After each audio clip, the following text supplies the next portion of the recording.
Welcome to Griffonomics. So I want you to imagine a $1 billion semiconductor plant, right? And it's under construction. Oh, massive scale, just incredibly complex. Exactly. You've got like 3,000 workers on site, dozens of subcontractors, and this timeline that is so tight that delays are measured in hundreds of thousands of dollars a day. Which is a terrifying thought for any project manager. Right. And now imagine all of that just grinding to an absolute halt. Why?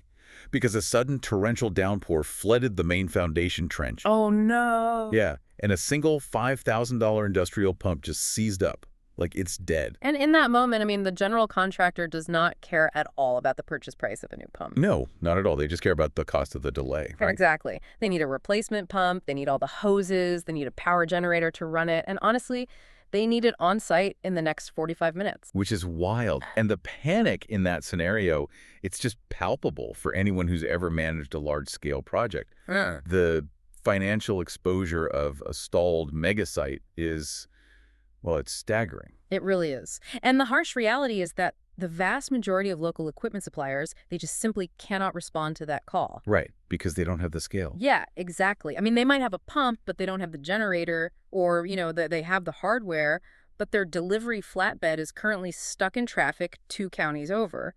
That structural inability to respond is the exact inefficiency we are targeting today. Our mission for this deep dive is to conduct a cluster alpha inflection analysis on Sunbelt rentals. Yes, and specifically looking at their Sunbelt 4.0 strategy. Right, which internally they call the runway for success. We're looking at how a company dealing with, heavy steel, grease, and dirt is aggressively dismantling the $86 billion North American equipment rental sector. And basically rebuilding it as this highly predictive software-like compounding machine. Which, calling it a software-like compounder, is a really bold claim for an industrial company. It sounds crazy, right? But the underlying mechanics actually support it. We're looking at an operation that has shifted the whole paradigm from simply, renting out depreciating assets to providing equipment as a service. Equipment as a service. I love that framing. Yeah, it's the identical logic that drove the enterprise transition from on-premise servers to cloud computing. You stop buying the server, right, and you start buying the compute power on demand. Exactly. So here, contractors are stopping the purchase of heavy iron, and they're buying the capability on demand instead. And to really frame the scale of this operation for you, the listener, we have to look past the weekend DIYer. Oh, absolutely. This isn't that. Right, because people hear equipment rental and they picture, going down to the corner hardware store to grab a pressure washer or maybe a rototiller for the driveway. Yeah, the typical Saturday afternoon project. Exactly. But Sunbelt is managing a $19.2 billion physical asset base. $19.2 billion. It's just massive. We're talking about giant earth movers, complex climate control systems, industrial power grids. And that fleet is spread across roughly 1,600 distinct locations. Which is key. It's not a chain of hardware stores. It's a predictive infrastructure grid covering the entire continent. An infrastructure grid that is expanding at an unprecedented rate, too. Yeah, to understand the momentum, you really have to look at the transition from their previous strategic era, which was Sunbelt 3.0, into the current 4.0 era. Okay, let's break that down. So under 3.0, they were managing an original equipment cost, or OEC, of about $11.9 billion. Okay, still huge. Right, and that was across roughly 1,120 locations. They employed almost 19,000 people. Wow. But fast forward to the launch of 4.0, that OEC has surged to $19.2 billion. They've added nearly 500 locations, bringing the total to 1,600, and the workforce has swelled to 24,000 team members. See, I look at a $19 billion fleet of heavy machinery and 1,600 physical yards, and my immediate reaction is just sheer terror at the overhead. Oh, sure. It sounds like a liability. Right, because having that much steel sitting in yards means you have massive depreciation. You have these crushing real estate costs for the lots. And the maintenance alone. Yes. You have an army of mechanics required just to keep the oil changed and the hydraulics from leaking. Yeah. So how does a $19 billion fleet not become an absolute logistical nightmare that just bleeds cash the moment demand softens? Well, the threat of overhead crushing the margins is the fundamental trap of any asset-heavy business, right? But Sunbelt mitigates this through a management framework they call the Sunbelt 4.0 house. The Sunbelt 4.0 house, okay. Yeah, they've built this operational structure on 5 highly actionable components. Those are customer, growth, performance, sustainability, and investment. But to directly address your point about overhead, the magic really happens in the intersection of performance and customer. They track the return on investment of, say, a $250,000 excavator with the exact same granularity that a tech firm tracks user acquisition costs. Okay, wait, so they aren't just parking bulldozers in empty lots next to the highway and waiting for a contractor to, drive by and notice them. Far from it. The performance pillar dictates that every single dollar invested in the fleet has to be ruthlessly optimized for maximum utilization. Makes sense. But high utilization doesn't happen by accident. It happens by locking in the customer. They focus on elevating the service level to create what they specifically term revenue annuities. Revenue annuities. I find that phrase fascinating It's very intentional. because it sounds like an insurance product, not a rental agreement for a scissor lift. Exactly. It implies a locked-in, highly predictable stream of cash flow over a long duration. They achieve this by embedding themselves into the customer's operational workflow. How so? Like, what does that look like in practice? Well, if you are a national contractor building 20 distribution centers across the country, you do not want to negotiate with 50 different regional mom-and-pop rental yards. Wow, that sounds like an administrative nightmare. It is. You want one master service agreement. You want one digital portal where your site managers can see every single piece of equipment on rent, what it's costing per day, and when it's scheduled for pickup. Sunbelt provides that unified enterprise-level reliability. So the scale basically becomes the product itself. The massive overhead I was worried about is actually the barrier to entry that prevents anyone else from offering that level of reliability. That is exactly it. The contractor is essentially buying the certainty that if a machine goes down at 2 a.m. on a Tuesday, Sunbelt will have a mechanic there by 3 a.m. or a replacement machine there by dawn. And that certainty is what transforms a simple transactional relationship into an annuity. The contractor stops shopping around for a slightly cheaper daily rate on a forklift because the cost of a delay caused by a cheaper, unreliable vendor will wipe out any rental savings instantly. Right, we go back to that flooded trench example. You don't care about the daily rate when the trench is flooding. Exactly. And this brings the utilization of that $19 billion fleet to a level where it easily absorbs the fixed costs of the real estate and the mechanics. But a national footprint doesn't mean anything if the equipment is in Ohio and the job site is in Texas, right? Right. You have to manage those 1,600 locations strategically. You do. And this is where their approach to geography really dictates market consolidation. They execute what's called the cluster strategy. Yeah, the cluster strategy fundamentally alters the unit economics of equipment rental. Historically, the industry relied on this massive hub model. Like a giant centralized yard. Exactly. A company would purchase 20 acres on the outskirts of a major city, fill it with every type of equipment imaginable, and then dispatch trucks to serve a 100-mile radius. Okay. It looks highly efficient on a spreadsheet because you consolidate your real estate and your management team into one facility. But I'm guessing the reality of, say, trucking a 30-ton excavator 80 miles through metropolitan traffic Yeah. just destroys those spreadsheet margins. Oh, it destroys the margins, and worse, it destroys the response time. The transportation costs eat the profit, and the customer ends up waiting 2 days for a delivery. Which breaks the whole reliability promise. Right. So Sunbelt abandons the mega hub. Instead, they build a densely packed hub-and-spoke model. They will place multiple, highly specialized locations within a tight 20-mile radius of a major metropolitan center. Wait, so instead of one massive yard, they have like a general tool location on the east side, a dedicated pump solutions yard on the west side, and maybe a climate control hub in the industrial district. Yes. And because these yards are physically close to each other, they operate as a single fluid organism. They share logistics. Oh. So a delivery flatbed dropping off scaffolding from the general tool yard can just swing by the pump yard on the way back to pick up a return.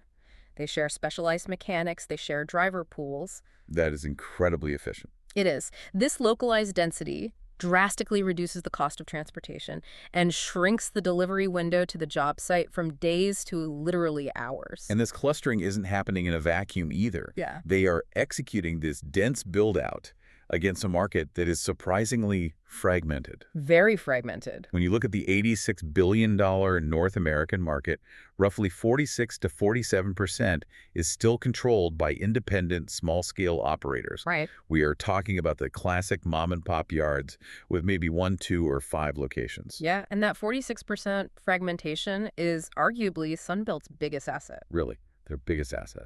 Absolutely. They don't view those independent yards as formidable competition. They view them as a massive pre-vetted inventory for their own acquisition pipeline. Oh, wow.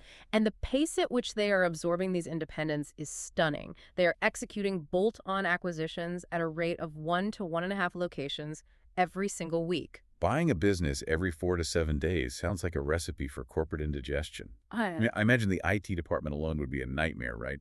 Trying to stitch together 50 different legacy software systems from 50 different acquired companies over the course of a single year. It would be an absolute nightmare if they actually attempted to integrate those legacy systems, but they don't. The acquisition playbook is a highly systematized, ruthless machine. Okay, walk me through that. Let's trace the timeline of a typical local acquisition. So Sunbelt buys a 3-location general tool business in a secondary market. The absolute first priority before any equipment is moved or any branding is changed is the human capital. They retain approximately 81% of the acquired local workforce. Wait, why so high? You'd think a massive corporation would want to come in and slash headcount to drive immediate synergies, right? You'd think so, but in the equipment rental business, local relationships are the true currency. The guy behind the counter knows that a specific local contractor prefers a certain brand of skid steer, or he knows which site superintendent is notoriously late on returns and needs to be nudged. You cannot digitize that hyper-local knowledge easily. Furthermore, these local employees often jump at the chance to stay. Why is that? Because the mom-and-pop owner was likely stressing over payroll, offering mediocre benefits, and forcing them to work with aging equipment. Sunbelt steps in, offers corporate-level health care, better pay structures, and the promise of new, top-tier machinery. Okay, so they secure the local trust, they keep the face of the business identical to the contractor walking through the Sure. door. But the back office has to change, obviously. You can't run a $19 billion network on the local yard's old desktop computer running software from like 2014. Right. So the back office transformation is an immediate, total rip and replace. They completely unplug the acquired company's localized legacy software and plug that location directly into Sunbelt's enterprise resource planning system. Overnight, that single yard is wired into a massive national logistics network. That is wild. If we compare this to retail, it's like taking a beloved neighborhood hardware store that has these deep community ties. And without closing the doors for even a day, you secretly hook its back storeroom up to a hyper-efficient Amazon fulfillment center. That analogy holds up perfectly. On a Thursday, the local mom-and-pop yard might have to turn down a lucrative roofing contract because they only own 3 telehandlers, and all 3 are currently out on rent. They just lose the business. Right. But on Friday, the acquisition closes. By Monday morning, that same counter-up is plugged into the Sunbelt cluster. When the roofer calls back, the rep can see inventory across a 20-mile radius and confidently promise 6 telehandlers delivered by Tuesday, pulling them from adjacent Sunbelt yards. Man, think about the absolute despair of the remaining independent competitor down the street. Oh, it's brutal. They are still operating a single yard with limited capital. Suddenly, their familiar local rival next door has the purchasing power, the inventory depth, and the digital infrastructure of an $11 billion titan. Yeah. They are structurally outmatched overnight. They are outmatched on scale, for sure. But the cluster strategy delivers a secondary blow that is even more devastating to local competition, and that is cross-selling. The density allows Sunbelt to monetize an acquired customer base in ways the mom-and-pop never could. Okay, walk me through the mechanics of that cross-sell. Yeah. How does buying a standard earth-moving yard lead to exponential revenue growth? Let's use that newly acquired 3-location yard. It's a general tool business. They rent excavators, boom lifts, and standard scaffolding. Sunbelt retains the staff and, crucially, the entire customer list. Now, Sunbelt has direct, trusting relationships with local contractors who only ever came to that location for basic tools.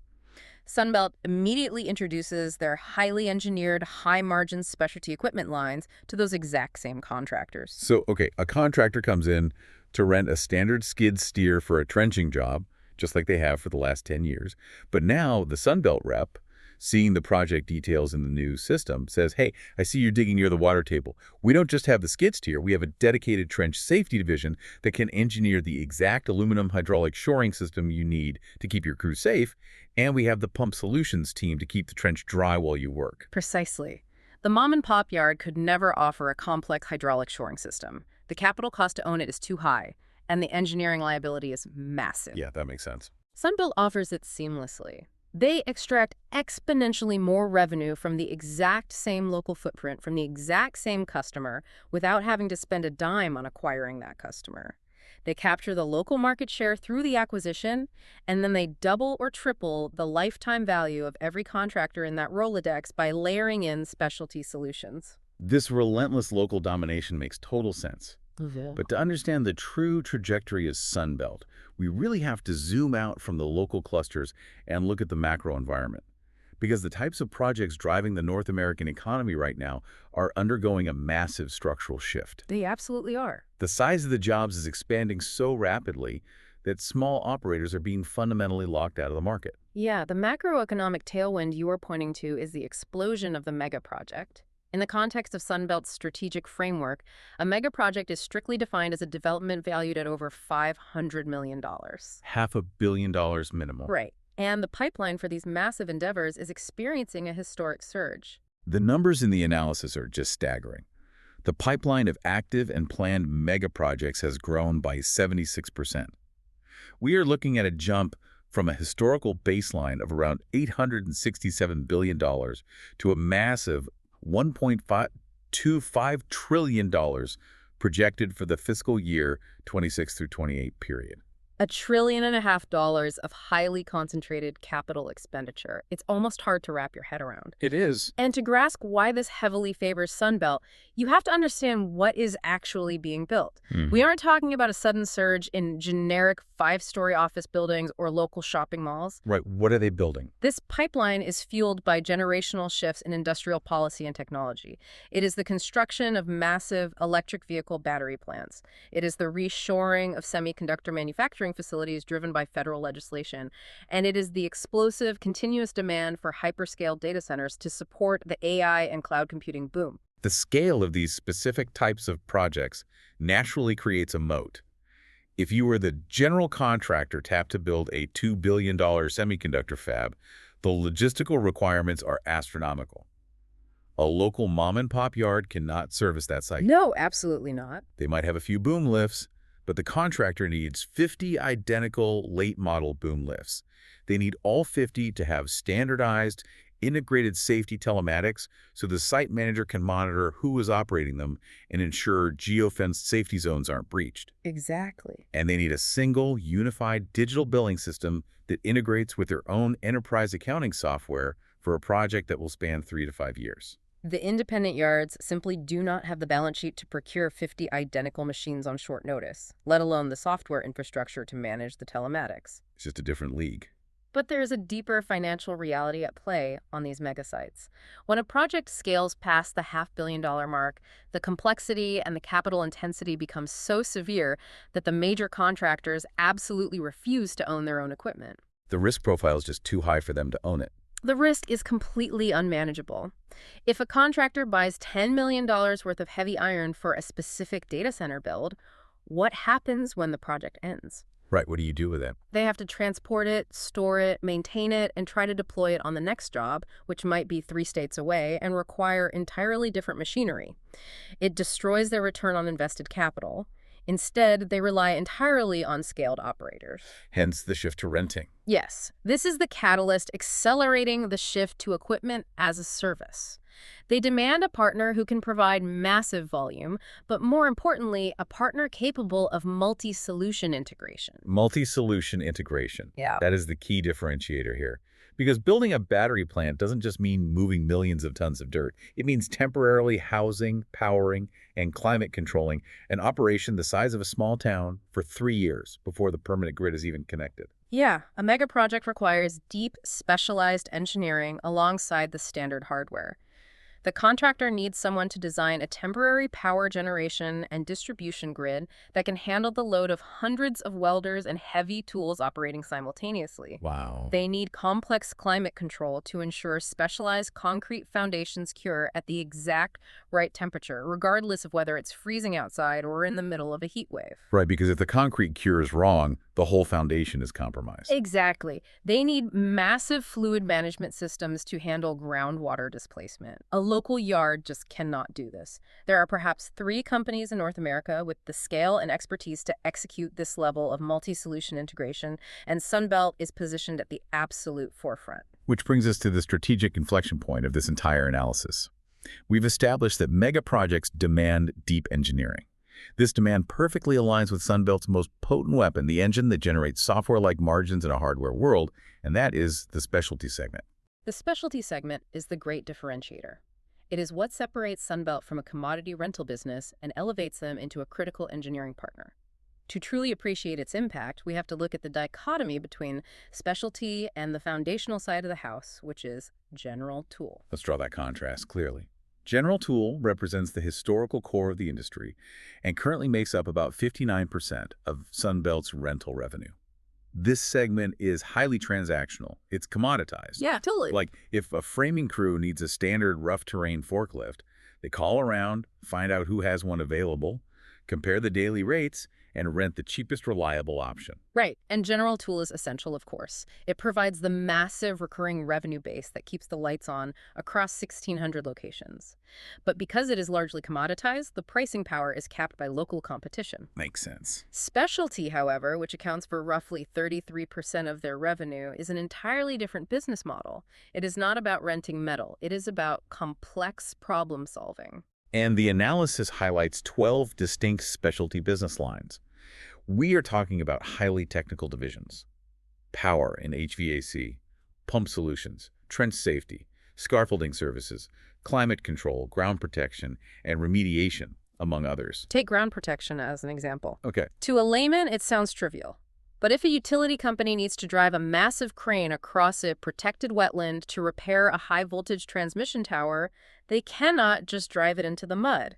Obviously not, yeah. They will sink, and they will face massive environmental fines. Sunbelt's ground protection division engineers and installs temporary interlocking composite matting systems that distribute the weight of the crane, allowing access without destroying the ecosystem. That is not renting a tool. That is engineering an access solution. Let's look at the sheer scale of this division on its own, because it's wild. If you were to surgically carve the specialty segment out of Sunbelt today, it would be a titan. Oh, absolutely. It has achieved a 21% compound annual growth rate since 2017. It currently generates roughly $3.3 billion in standalone revenue. If it were completely independent, Sunbelt's specialty division would be the 4th largest equipment rental company in North America. And the margins on that $3.3 billion are phenomenal. Yeah. The difference between general tool and specialty is essentially the difference between buying raw ingredients at a grocery store and hiring a Michelin-starred private chef to cater an event. I love that comparison. Yeah, in general tool, the contractor is just paying for temporary access to a piece of steel. In specialty, the customer is paying for engineering expertise, rapid emergency response, and risk mitigation. The hardware is just the delivery mechanism for the expertise. Let's go back to our opening scenario with the failing pump on the mega project site. Or imagine a municipal water authority dealing with a collapsed sewer main. Raw sewage is backing up into a residential neighborhood. A literal nightmare. Right.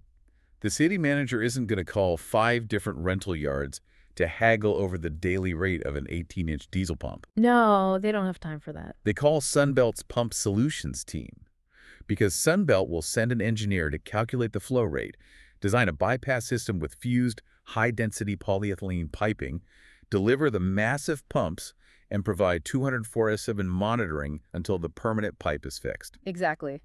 In a crisis, or on a critical path of a billion-dollar build, price elasticity vanishes. Because Sunbelt is providing the engineering and absorbing the operational risk, they possess immense pricing power. Right, you're not price shopping when there's sewage in the streets. The premium margin is baked into the complexity of the solution. But the true inflection point, the reason we are analyzing this as a massive growth opportunity, lies in the penetration data. Now, this is the data point that stopped me in my tracks. Despite the obvious advantages we just talked about, the current rental penetration for the entire specialty sector is estimated at only 10%. Only 10%. That's crazy. It is. That means that 90% of all the highly specialized, incredibly expensive trench shoring boxes, industrial dehumidifiers, and massive temporary generators are still owned outright by the end users. The general contractors, the municipalities, the industrial facilities, they have billions of dollars of this specialized capital trapped on their own balance sheets. But why? I mean, if mega project contractors are desperately trying to shed asset ownership in general tool, why are they hoarding specialty equipment? It is entirely a function of historical supply failure. For decades, a reliable, scaled rental supply for this highly complex equipment simply did not exist. A local mom-and-pop yard cannot afford to stock a fleet of 200-kilowatt generators or custom trench shielding that might only rent out a few times a year. Right, the economics don't work for a small yard. Because the rental market couldn't guarantee availability, the end user had absolutely no choice but to buy it themselves to ensure they had it when a crisis hit. They were forced into ownership. But the cluster strategy and the massive capital scale of Sunbelt 4.0 are actively removing that historical bottleneck. By deploying this specialized inventory across their dense geographic network, they are providing the reliability that never existed before. Precisely. They are essentially creating their own demand. By proving to a municipality that Sunbelt can deliver a custom fluid bypass system in 4 hours, they give that municipality permission to finally auction off their own aging, maintenance-heavy pumps and rely entirely on Sunbelt. They are unlocking the remaining 90% of the market. This provides a runway for growth that seems almost inevitable. They are projecting that the specialty division will grow to $5 billion in revenue during this 4.0 era. And the long-term potential as rental penetration in specialty eventually catches up to the levels we already see in general tool, well, it exceeds $10 billion. It's massive. It is a massive structural growth engine built securely inside an already massive enterprise. However, managing this scale, $19 billion in total assets, 1,600 locations, integrating an acquisition every few days, and coordinating complex specialty engineering across the continent presents an incredible logistical challenge. Oh, I can only imagine. If local yard managers are just guessing what equipment they might need next month based on gut feeling, you will inevitably end up with millions of dollars of specialized assets sitting idle in the wrong city, just rusting away. You cannot rely on human intuition at this scale. You have to predict the future. Which moves us into the realm of innovation and their proprietary digital infrastructure. This is where the hardware company starts looking suspiciously like a Silicon Valley AI firm. They utilize a system called Rental IQ, which operates on top of a massive proprietary data lake. The term data lake is often thrown around as a buzzword, I know, but the inputs fueling Sunbelt's AI are a structural moat that no startup could ever replicate. What goes into it? The predictive engine is trained on over 25 years of hyperlocal historical data. We are talking about the transaction history of $62 billion in historic revenue, encompassing over 50 million individual rental contracts. 50 million contracts. But I have to ask the skeptical question here. How does analyzing a paper rental contract from a mid-sized housing development in Atlanta in 2012 actually help a cluster manager in Dallas decide where to position a fleet of aerial work platforms today? It's a fair question, but it isn't about the individual contract. It is about recognizing behavioral patterns at a macroeconomic scale. The Rental IQ system doesn't just look backwards. Okay. The predictive logistics engine overlays those 50 million historical data points with real-time leading indicators. Specifically, it ingests massive amounts of data on current construction permits, local zoning changes, and regional economic activity indexes. So they are marrying a quarter century of their own operational history with the very first public signals of future construction demand. Exactly.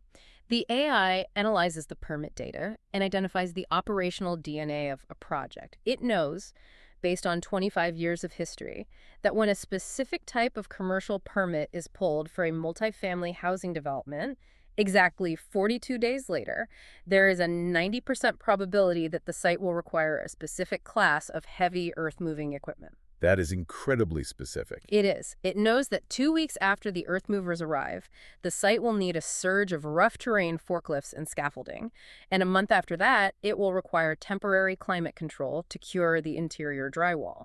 So the system forecasts regional demand spikes down to the specific equipment category, weeks or months before the contractor even knows they need to make the call. And then the system actually takes physical action. This is predictive routing. Okay, what does that look like? If the data lake identifies a cluster of new permits for a massive data center expansion in the Phoenix market, the logistics network doesn't wait for Phoenix to run out of generators. The AI directs the transport fleet to preemptively move large-scale power generation equipment from adjacent lower demand clusters, perhaps pulling surplus from New Mexico or Nevada, and it positions them in the Phoenix cluster ahead of time. The physical assets are literally shifting across the map based on algorithmic probability. Yeah. The implications of this for capital efficiency are just massive. Yeah. In a business built on heavy equipment, an unrented machine sitting in a yard is actively destroying value. Absolutely. It is depreciating, it is taking up real estate, and it is generating zero yield. By perfectly matching the physical asset to the predicted geographic demand, Sunbelt pushes their fleet utilization rates to absolute maximums. They eliminate idle assets. And pushing utilization to the maximum directly enables the holy grail of rental economics, which is dynamic pricing. Oh, interesting. When a local manager knows, via the AI forecast, precisely what the demand curve is going to look like in their micromarket over the next 30 days, they do not have to panic. They don't have to discount a boom lift just to get it off the lot. They can maintain incredibly strict pricing discipline because they know the demand is materializing. It eliminates the race to the bottom. The AI essentially tells them, hey, hold firm on the daily rate. 4 permits were just pulled 3 miles away that will require this exact machine next Tuesday. That strict pricing discipline, driven by predictive AI and perfect supply-demand matching, is what funnels straight down to the bottom line. It is the primary driver behind their exceptional 45% adjusted EBITDA margin in North America. 45%. Yeah, to put that in perspective, a 45% operating margin is the hallmark of a highly optimized, asset-light software enterprise, not a company managing tons of heavy steel. Furthermore, they are layering unit-level technology into the hands of their workforce to protect those margins. The analysis specifically points out how they are utilizing MLO, which is their logistics platform, and MSO, their service platform. These mobile technologies are deployed directly to the drivers and the mechanics. That is a critical operational detail. The MLO and MSO systems digitize the entire dispatch and maintenance workflow. A driver's route is dynamically optimized in real time to minimize empty miles on the flatbed. Right. A mechanic receives predictive maintenance alerts on their tablet before a machine even breaks down, ensuring the repair happens in the yard rather than causing a costly failure on a customer's job site. The data shows these systems alone have driven technician and logistical productivity up by 8%. 8% productivity gains across a workforce of 24,000 people is a massive reduction in operational drag. Which leads us to the ultimate outcome of this entire strategy. High margins, predictive logistics, premium specialty services, 8% efficiency gains, and ruthless local cluster density all converge into one undeniable financial reality. Sunbelt is a terrifyingly efficient cash generation machine. The self-sustaining cash flywheel is the financial heart of the Sunbelt 4.0 thesis. The historical performance clearly demonstrates that this is not a theoretical model. It is executing flawlessly. Let's look at those numbers.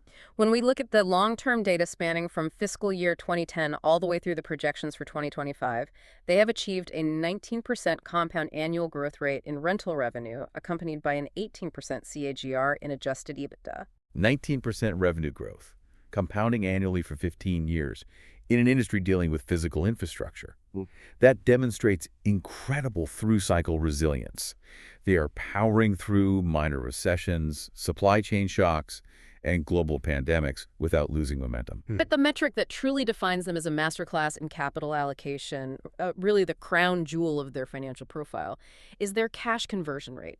Sunbelt has maintained a staggering 96% 10-year average cash conversion rate. A 96% cash conversion rate means that almost every single dollar of operating profit they report on their income statement is immediately captured as actual deployable free cash flow. Exactly. It isn't trapped in inventory. It isn't lost to massive unexpected capital expenditures to replace broken gear. It is hard cash, ready to be weaponized. Weaponized is the right word, because looking ahead to the Sunbelt 4.0 targets for the fiscal year 27 through 29 period, they are accelerating. They are targeting a 5% plus rental revenue CAGR on a massive base, an 8% plus earnings per share CAGR, and they intend to squeeze out an additional 200 basis points, so 2 full percentage points, of EBITDA margin expansion. Unbelievable. But the ultimate target is producing over $4 billion in free cash flow over that period. $4 billion in pure free cash flow. That is the fuel for the entire machine. Right. But here's where I have to push back, because we are still talking about construction and industrial development. This entire macroeconomic sector is notoriously sensitive to downturns, recessions, and high interest rates. If the economy cools, if the megaproject pipeline slows down, doesn't a company carrying $19 billion in assets get crushed under the weight of debt service? In a traditional model, yes. The typical heavy equipment operator is highly leveraged, relying on expensive debt to buy fleet. When a recession hits, demand drops, utilization falls, but the massive monthly loan payments on the equipment remain fixed, they suffocate. Right. But you have to connect Sunbelt's 96% cash conversion rate directly to their debt strategy to understand why they are insulated from this traditional risk. Because they generate so much cash, they don't need the bank. Exactly. They are so incredibly efficient at turning rented iron into actual cash that they are able to entirely self-fund their greenfield yard expansions and their aggressive M&A playbook. When they buy a mom-and-pop yard every 4 days, they aren't taking out a high-interest loan to do it. They are using the free cash flow they generated last month. This allows them to maintain a highly conservative debt leverage range of 1 times to 2 times earnings. They simply do not rely on expensive external capital to fund their expansion. And that conservative leverage is their ultimate armor during macroeconomic volatility. When interest rates spike and capital becomes prohibitively expensive, their highly leveraged competitors are paralyzed. The competitors have to halt expansion, sell off fleet, and struggle just to service their debt. While Sunbelt just keeps going. Actually, Sunbelt, shielded by low leverage and massive cash generation, accelerates. They use their $4 billion in free cash flow to buy up struggling competitors and capture even more market share at a discount. It is a closed-loop, self-sustaining system. The operational AI drives high utilization. High utilization drives premium margins. The margins create massive free cash flow. The cash funds rapid debt-free acquisitions. The acquisitions increase local cluster density, which drives further utilization and cross-selling, generating even more cash. It is an unstoppable compounding machine. And they have taken deliberate steps to ensure the demand side of that equation remains stable, even if commercial construction slows. The analysis points out a crucial statistic regarding their end market diversification. 55% of their revenue is now generated from non-construction end markets. Over half the revenue is entirely divorced from whether a new office building or subdivision is being built. What are those non-construction markets? They are deeply embedded in government and municipal contracts, handling infrastructure maintenance and emergency response.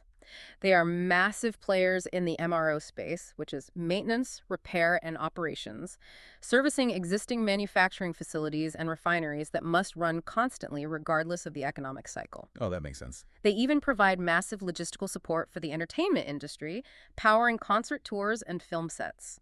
By diversifying away from pure construction, they have effectively insulated the business from cyclical volatility. Let's bring all of these threads together for our final verdict on this cluster alpha inflection analysis. We are looking at a company that has taken one of the most fragmented, intensely physical, grease-covered industries on the planet and subjected it to the operational rigor of a Silicon Valley tech platform. The combination of these structural advantages is overwhelming. You have the geographic density of the cluster strategy suffocating local competitors and capturing market share week by week. You have the rental IQ AI data lake perfectly matching $19 billion of physical supply to future demand, eliminating waste. Right. You have the massive structural tailwind of a $1.5 trillion mega project pipeline that inherently demands their scale and multi-solution capabilities. And stacked on top of all of that, you have the high-margin specialty segment operating with only 10% market penetration, providing a multi-billion-dollar runway for future growth. Add it all up, and Sunbelt is not just a participant in the North American equipment rental market. They are the absolute rental standard. We rate them as a high-conviction compounder. They are not waiting for the industry to consolidate. They are actively dictating the terms of that consolidation. They have successfully transitioned from renting metal to providing equipment as a service, integrating themselves so deeply into the operational workflows of their customers that they have become truly indispensable. I want to leave you with a final provocative thought to mull over based on what we've uncovered today. If Sunbelt's data lake and predictive AI can ingest permit data to perfectly map, forecast, and supply the physical asset needs of the entire North American construction grid, what other massive, asset-heavy, highly fragmented industries are ripe for this exact same technological disruption? It's a great question. Think about the massive inefficiencies in global agriculture, where $1 million combines sit idle for 11 months of the year, or the fragmented chaos of maritime shipping and port logistics. Who is going to build the AI-driven equipment as a service flywheel to consolidate those sectors? Because Sunbelt has proven the model works, and the margins are waiting to be captured. Risk defined, portfolio protected.